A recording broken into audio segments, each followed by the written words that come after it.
Life as We Know It with Tom Walton. Not to point fingers, but a foot just isn't what it used to be. And very soon the United States will have to toe the line. Okay, enough with the digit cliches.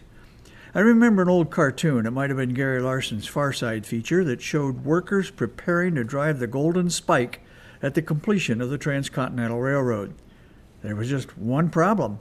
The path of the eastbound and westbound rails had been badly surveyed, and they didn't meet.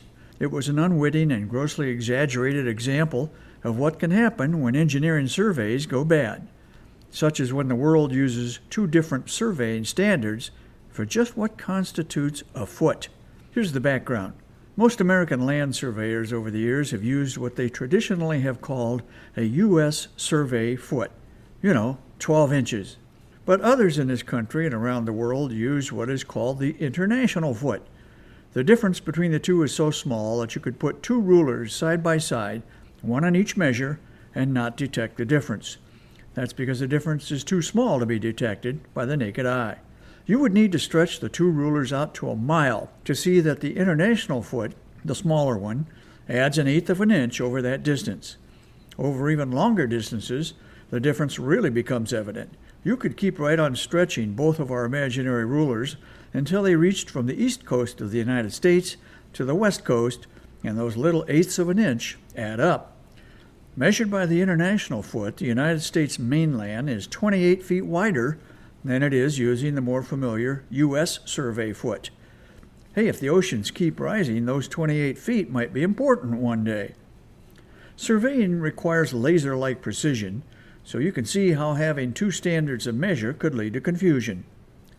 The confusion began 60 years ago when the federal government tried to enforce just one standard, the international foot, but grandfathered in the U.S. survey foot for what was supposed to be a limited time while we all adapted to the new way of surveying things.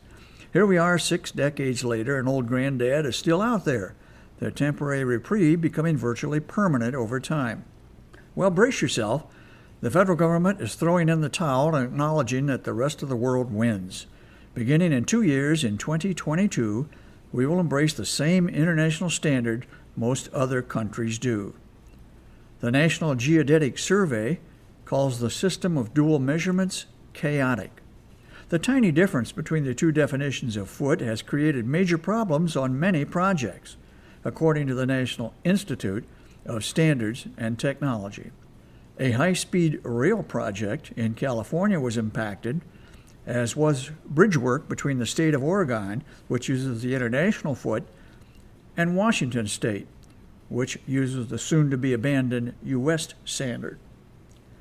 Yet another project encountered substantial delays and cost overruns when a contractor erected a building in the glide path of a major U.S. airport. The structure had to be redesigned 1 floor shorter.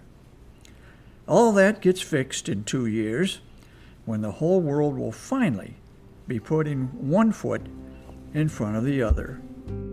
Life as We Know It is written and hosted by Tom Walton and is a production of WGTE Public Media. Life as We Know It with Tom Walton can be heard on WGTE FM 91 every Monday afternoon during All Things Considered at 5:44 p.m. Or hear past episodes at wgte.org/life.